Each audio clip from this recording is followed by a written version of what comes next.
You know, our planet's oceans are just vast, mysterious, and home to some unbelievably huge creatures.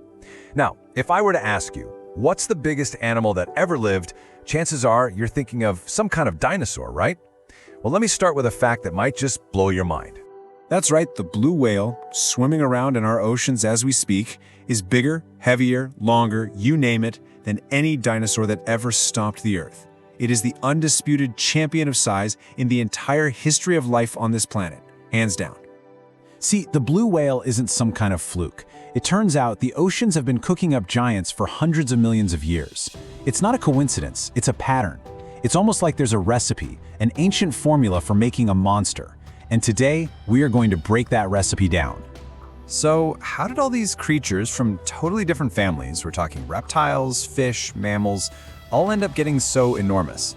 Well, it turns out you need two key ingredients, and they have to come together at just the right moment in history.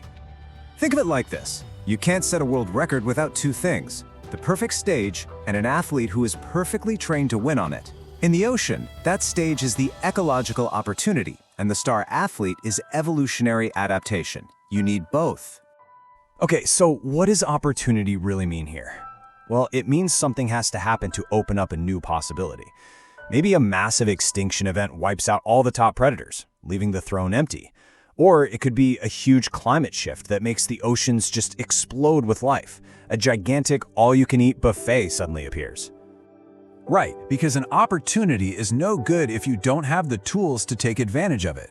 And that's where evolution comes in, providing the biological hardware needed to cash in. We're talking about things like powerful new claws for crushing, specialized teeth for slicing and dicing, or, and this is a big one, the incredible invention of baleen for filter feeding. All right, so we've got our two-part recipe. Now let's take a trip back through hundreds of millions of years of Earth's history and see how this powerful combo of ecology and evolution actually played out, time and time again. And what you'll see is that this isn't just a one-off thing. It happened again and again and again. From the very dawn of complex animal life all the way to the whales of today, we see this pattern repeat, creating a whole succession of giants who ruled the seas in their time. Okay, let's rewind the clock. Way back, we're talking 500 million years ago. Life was brand new, and the ocean was basically a blank slate. The opportunity, the wide-open job posting for apex predator. And the adaptation that filled that role came from early arthropods, which developed these fearsome, grasping arms to catch prey, letting them become the planet's very first giants. Now jump forward a couple hundred million years. The Permian extinction, the biggest mass death event in Earth's entire history, creates a massive opportunity. The oceans are practically empty of their old rulers. So who steps into this empty arena? The ichthyosaurs. These were reptiles that actually went back to the sea, and their key adaptations, sleek, torpedo-like bodies and sharp, specialized teeth, let them seize that moment and become the new titans. And that brings us to our modern giants. The opportunity this time actually came from global cooling. This change supercharged the ocean currents, which created these huge, dense swarms of krill and tiny fish.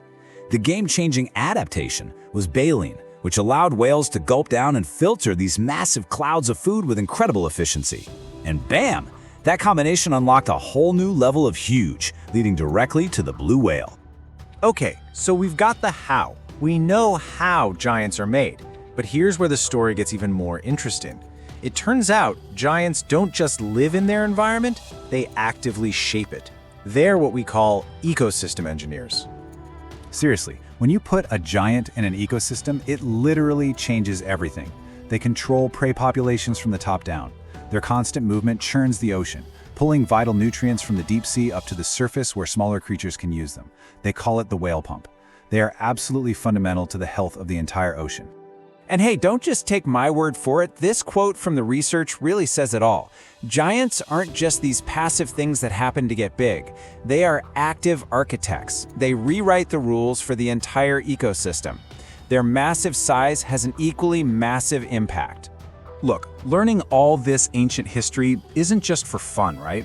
It gives us a totally new and pretty critical perspective on the giants we have with us today, and what losing them could really mean for the future of our oceans. History is crystal clear on this point. When the giants disappear, it leaves a hole in the ecosystem that can cause the whole system to become unstable.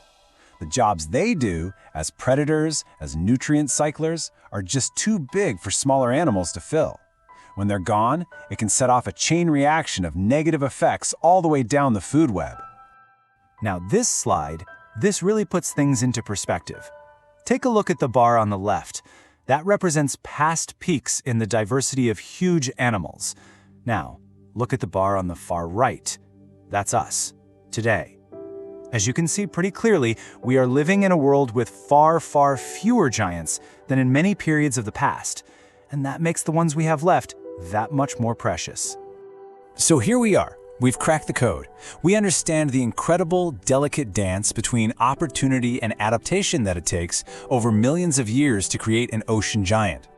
The real question, the one we have to answer, is this: can we use that knowledge to protect the ones we have now and make sure they don't just become another fascinating chapter in the fossil record?